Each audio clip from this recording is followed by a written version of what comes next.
Hi, I'm Gytis Girdauskas, and in this video, I would like to introduce my bachelor's project, Harmony in Sync.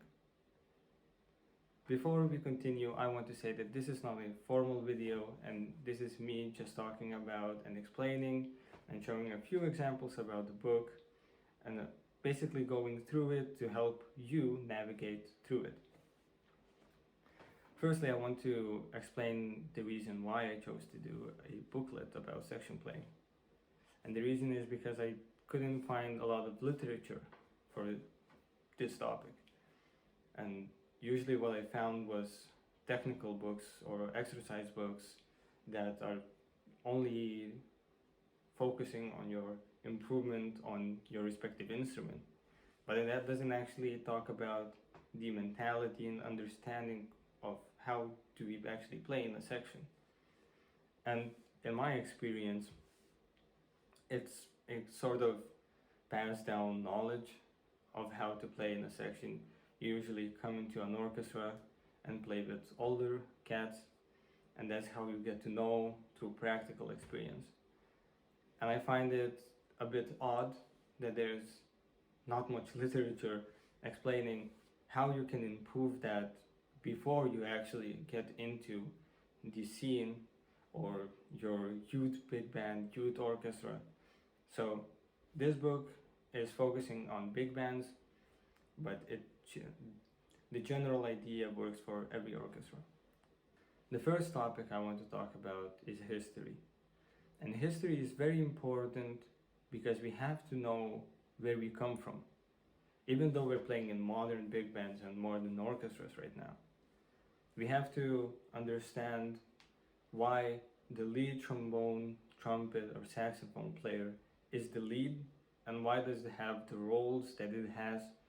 Also, we have to understand stylistically how do we play a certain tune. For example, if we played Count Basie's Splanky, we won't play it the same way as we would play any of Gil Evans' tunes. And we have to understand that throughout reading and also active listening. And first of all, the reason why a lead player is a lead player comes down to history. And that is because in the recordings, back in the old days, 1920s, 1930s, there was only one microphone for the whole big band. And usually the lead trombone, trumpet, or saxophone player stood closest to the microphone because he was playing the melody. And the voices behind him, like you could imagine a circle, and a circle behind him was playing adds and playing backings to the melody, and the third circle behind them usually play harmonics. That's how it came to be that we usually follow the lead player because he's playing the melody, he's playing the top voice, and it's his phrasing that we have to follow. And that is only due to history. Stylistically speaking, we have to understand how every tune was made and what is the reason why the tune was made. For example, we understand that bebop big bands are usually more aggressive in their sound, and it's almost like a sport. For example, let's take a tune like Wind Machine by Sammy Nestico. It's a tune made to exploit the whole big band's technical abilities, also while having fun. But in big bands, for example, Count Basie's, it was not always like that. And Count Basie's sound was more compressed, it was more about the overall balance, the tuning, and the drive, swing, the groove itself. While, for example, Buddy Rich was all power and all intention. And to play all of the tunes that we are playing now correctly, we have to understand how cats played it before. That's why I think history is a very essential part. The second thing I want to talk about is intonation. In the book, I address perfect and relative pitch. While I explain in the book how they are different, to me, and I know to a lot of other musicians, relative pitch is a much more accessible thing than perfect pitch. Usually, perfect pitch is what you would call a piano. It's when all of the notes are tuned perfectly in a certain frequency. Relative pitch is more relative to who you are playing with. For example, in a big band, you tune to the uh, first section player or the lowest note. For example, if you take a trumpet section, you would tune to the lead or to the fourth or fifth trumpet. Relative pitch is better in a lot of ways. I have an example I would like to tell you. It's from my own personal experience when I used to work at a professional orchestra back home, which is called Palanga City Orchestra. And we were playing a concert in summer. And before a concert, everybody tunes at 442 hertz, which is an A. And by the end of the concert, everybody was 444 hertz. But the overall sound was still in tune.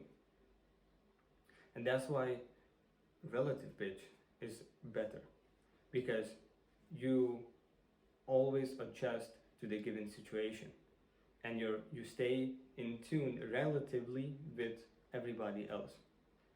So it doesn't really matter what frequency you are in, are you flat, are you sharp, as long as you are in tune with your section, it's alright. And I stress about the feel because I think it's very important to feel when a chord is resonating. For example, if you were to use a perfect pitch on a C major chord, it would not resonate.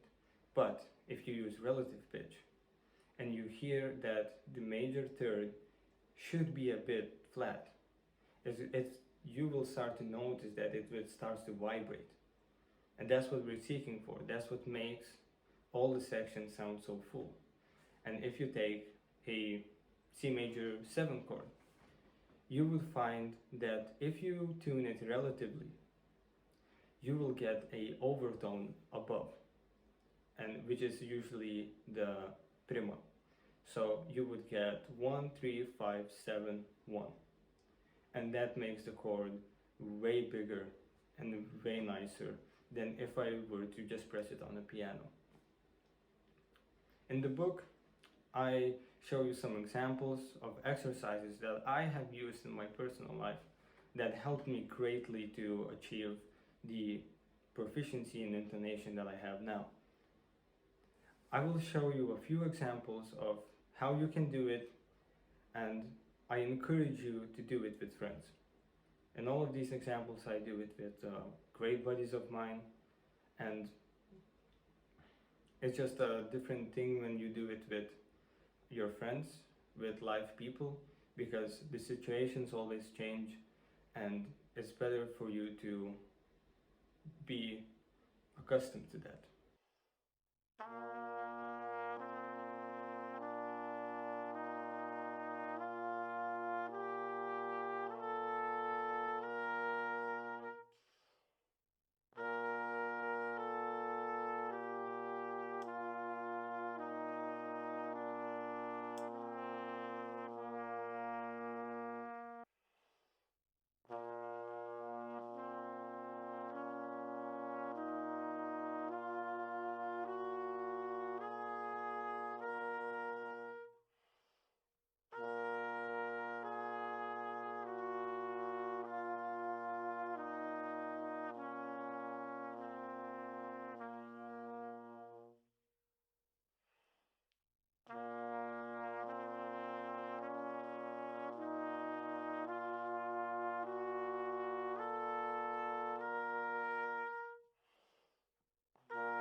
When we talk about phrasing, what we have to have in our baggage is history, because phrasing usually comes with a style.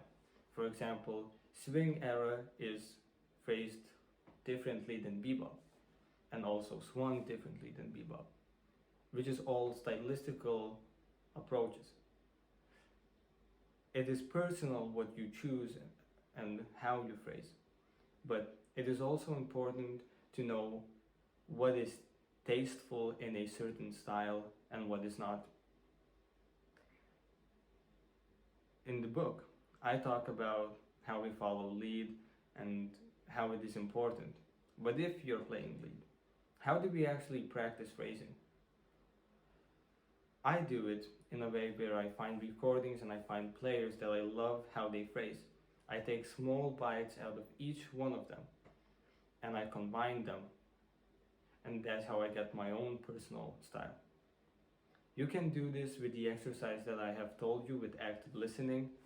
I encourage you to play all of these recordings together with the players and try to follow the lead, for example, or play like the lead.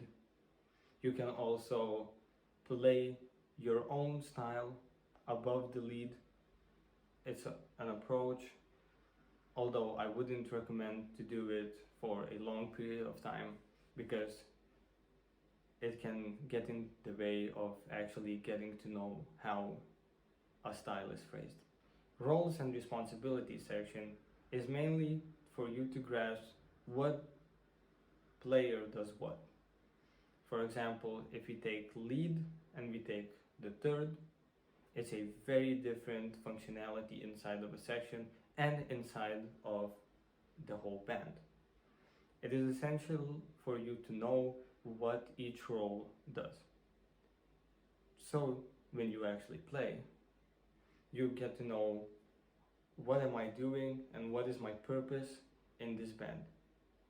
Even though you're playing third, fourth, which is not lead, you know that you have a strong presence and you're very important to the band. With this, I have covered all of the topics in this book.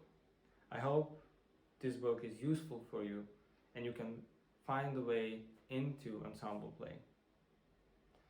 Later in the book, I put some additional information, and it's mainly listening. If you want to listen to the tunes that I have suggested, I recommend you, while listening to them, hear what you like about them and try to find more artists and more albums that you love. Also, playing with them is very, very recommended. I hope you are doing well in your studies, and I hope you have the best of luck.